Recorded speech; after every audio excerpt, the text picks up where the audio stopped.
Salut, c'est Tommy. Dans cette vidéo, je vais vous montrer comment monter vous-même votre demande de permis de construire. Et pour ceux qui sont intéressés aussi par la déclaration préalable de travaux, donc la DP, vous pouvez suivre aussi exactement cette vidéo parce que c'est la même chose, hein, c'est la même demande qu'on fait. À ceci près que le formulaire est différent, mais par contre, c'est exactement la même chose qu'on met à l'intérieur. Il y a deux, trois petites choses qui sont différentes, mais c'est exactement la même chose. Alors, je vais vous parler de ça parce que je me suis rendu compte que vous êtes quand même assez nombreux à vous lancer dans le montage du permis. Et c'est pas la chose la plus simple du monde. Et c'est vrai que quand même avec un ticket d'entrée à allez, 2 000 € en moyenne chez un architecte, ben on peut se dire que c'est quand même déjà une belle économie en le faisant soi-même. Alors la première difficulté, c'est que ça a l'air simple d'apparence. Et puis bah, une fois qu'on est dedans, on se rend compte que c'est quand même bien codifié. Et quand on s'imagine, quand on sait que l'erreur coûte, allez, environ 2 mois, si c'est un permis, environ 2 mois de votre temps, eh ben, on comprend vite qu'il faut faire les choses correctement avant de déposer quoi que ce soit. Et le second problème, eh bien, c'est qu'une fois qu'on sait ce qu'il faut mettre dedans, il faut réussir à le dessiner. Et là, c'est pas le truc le plus agréable, surtout quand on doit refaire à cause de petites erreurs. Donc je vais vous montrer comment ne le faire qu'une seule fois et corriger les erreurs sans bah, que vous ayez à tout refaire. Alors le permis de construire, c'est pas que pour le neuf, et c'est pour aussi pour les extensions. On peut être amené à en faire. Donc plus d'une fois, moi, il m'est arrivé d'avoir des décalages entre les informations. Vous savez que dans le dossier, il y a une partie sur l'existant et une partie qui est réservée au projet. Et moi, je sais qu'à chaque fois, c'est là où j'ai eu des erreurs. Donc si vous êtes nul en dessin, alors moi je le suis, hein, c'est pas grave, mais vous risquez d'être embêté au moment de dessiner les visuels et puis à les intégrer dans votre déclaration. Alors je vais vous rassurer tout de suite, je ne fais pas un dessin pourri pour avoir quand même quelque chose à donner. Donc vous allez faire ça très simplement en moins d'1 heure. Et en plus, vous allez faire d'une pierre deux coups en faisant les visuels en même temps que l'insertion. Alors, ça, c'est valable que pour la déclaration préalable. Mais du coup, je vous montre les deux choses. Parce que pour le permis de construire, vous avez besoin de faire qu'une insertion. Mais de toute façon, il faudra faire les visuels automatiquement. Alors, je vais tout vous montrer dans le détail pour que bah, vous puissiez monter votre demande d'urbanisme directement, faire ça dans les meilleurs délais, et puis bah, surtout éviter un maximum les erreurs pour que ce soit accepté tout de suite. Parce que ce qu'il faut savoir, c'est que la forme, elle est aussi importante que le fond. Donc comment vous présentez votre dossier, ça c'est très codifié, et il faut que ce soit aussi bien que ce que vous mettez dedans. Voilà. Et donc, bah, pour faire tout ça, je vais vous montrer un dossier de permis de construire en entier. Alors, ce que je vais faire, c'est que je vais vous le commenter, je vais annoter dessus, je vais vous mettre tout ce qui est important, je vais tout vous expliquer. Donc, ce qui va être pas mal pour vous, c'est qu'il n'y aura pas à réfléchir, il n'y aura plus qu'à recopier pour faire la même chose chez vous. Voilà, donc on va attaquer tout de suite avec les plans du permis de construire. Donc la semaine dernière, moi ce que je vous ai montré, c'était les pièces qu'il y avait à fournir. Donc il va y avoir un tout petit peu de redite, mais c'est surtout que là maintenant vous l'avez en visuel, vous voyez à quoi ça ressemble, donc ça va être beaucoup plus précis. Et je vais vous dire comment est-ce qu'on dessine tout ça, où est-ce qu'on va chercher bah, tous les éléments. Là vous voyez devant vous, vous avez un plan de cadastre. Et puis vous avez en bas un plan géographique, donc je vais vous expliquer où est-ce que vous allez chercher ça, quel logiciel aussi vous allez utiliser, parce que vous voyez qu'ils sont annotés, donc quel logiciel gratuit vous allez pouvoir utiliser pour faire ça. Derrière, alors il y a pas mal de choses, hein, il y a aussi les visuels, je vais vous montrer comment est-ce qu'on fait les visuels, quel logiciel utiliser. Voilà, en gros, donc on va attaquer tout de suite. Alors donc là, ici, ce que vous avez en face de vous, c'est un plan de situation du terrain. Alors le plan de situation du terrain, on peut le faire de différentes manières, mais il faut toujours, toujours qu'il y ait deux choses. Qu'il y ait au moins un plan général qui montre où est-ce que se situe euh, le terrain. Donc moi ce que je fais, c'est que pour pas être embêté, j'en mets deux. Donc j'en ai un ici qui est un plan de cadastre, et j'en ai un autre, hop, plan de cadastre, et j'en ai un autre en dessous qui est un plan qui vient, alors celui-là de Google Maps, mais vous pouvez aller en chercher n'importe où, hein. Alors Google Maps, chez Mappy, chez Michelin.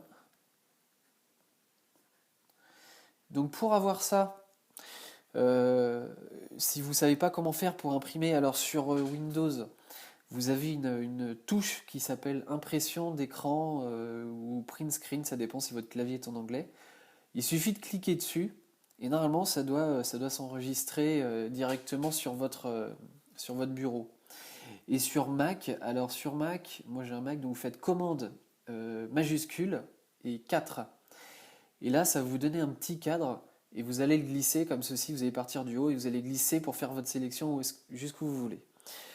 Donc ça va vous donner voilà, cette première chose ici, ce plan de situation générale, ce plan géographique. Et ensuite, il va falloir indiquer à l'intérieur où ça se trouve. Alors, souvent, vous avez une petite croix ici ou un truc comme ça. Ça peut être suffisant. Moi, ce que je fais, c'est que je rajoute une flèche et ici.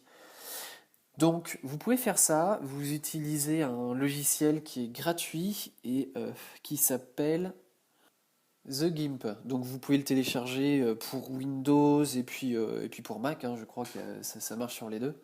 Donc, vous allez voir, c'est une sorte de Photoshop. C'est quasiment copié sur Photoshop. C'est simple à utiliser, hein, surtout quand on veut faire ce genre de choses. Il y en a pour 2 minutes. Et donc, après, ce que vous allez faire, c'est que vous allez carrément créer toutes vos feuilles sur ce logiciel. Donc, ce que vous faites, c'est que vous en faites des formats A3. Ça, c'est un format A3. Donc, le A3, ce sont 2 A4. Et donc, le format du A3, c'est 29,7 par 42. Donc moi, ce que je vous conseille, c'est de le présenter directement sous ce format-là et de le mettre en format paysage. Donc paysage, c'est voilà, c'est horizontal comme ceci. Comme ça, vous allez, ça va être un dossier qui va bien présenter. Le format A3 permet de mettre tout ce qu'on veut dedans et de voir quand même assez grand avec des échelles qui sont cohérentes, hein. Pour une maison, le format A3, c'est parfait. Comme ça, vous allez mettre des façades au 1 centième par exemple et vous allez réussir à caler les 4 sur une page. Et après, les plans, vous allez pouvoir mettre au 50e si nécessaire et faire des plans de terrain, des plans de situation avec des échelles un peu plus grandes. Alors, ici, on a un plan de cadastre. Le plan de cadastre, il va aller se trouver sur cette adresse cadastre.gouv.fr.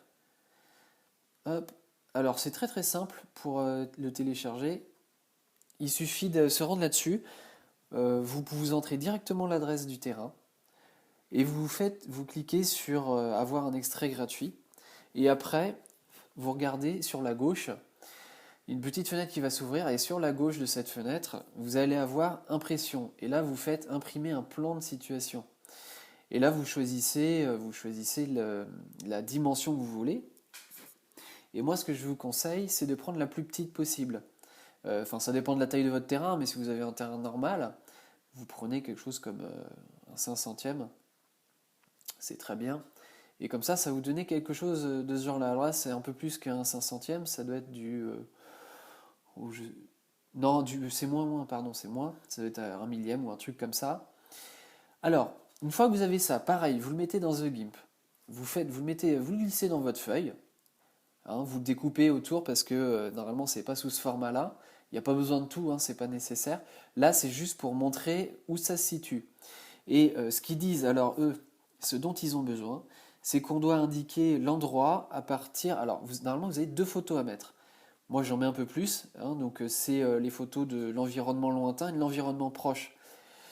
Alors, moi, j'en mets un peu plus que 2, mais bon, si vous voulez en mettre que 2, c'est libre à vous. Donc, s'il y a des choses qui vous gênent, si vous ne voyez pas tout ce que vous voulez prendre en photo, faites-en plus. Donc, il faut indiquer l'endroit à partir duquel on prend les photos et l'angle de vue. Donc, ici, on voit bien que là, j'ai les endroits où je prends les photos. Et l'angle, c'est l'ouverture, hein. Si on regarde de plus près, ça donne ça. Toc. Et donc l'ouverture, ça donne, hein, si on met une flèche, ça donne l'endroit vers lequel on regarde. Et on a notre numéro à côté. Donc ce qui va nous permettre de nous repérer sur la page de photos, on va mettre ce numéro juste en dessous.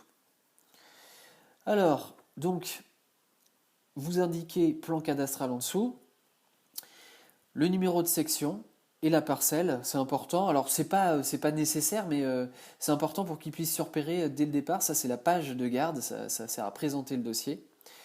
Comme ça ils savent tout de suite de quoi on parle. Hein, ils peuvent regarder qu'effectivement c'est bien là, on a mis les bonnes informations ici. Ici, une petite légende, plan de situation. Vous mettez où ça a été fait, quel jour. Et ici, alors ça c'est par contre ça c'est important, c'est le nom de chaque feuille. Donc PCMI 1, c'est le plan de situation du terrain. Alors ça veut dire quoi? Ça veut dire PC, donc permis de construire, MI, maison individuelle, et 1 c'est le numéro de la feuille. Donc tout simplement, c'est un petit code comme ça pour que ils puissent après regarder si vous avez mis toutes les bonnes informations dedans, parce que si vous ne les avez pas mises, attendez-vous à recevoir votre dossier avec une demande de pièces complémentaires ou d'informations complémentaires. Parce qu'ils rigolent pas vraiment avec ça. Même si le dossier est bien, il peut manquer un truc et boum, ils vous le renvoient. Ça leur fait moins de travail et puis ils sont contents.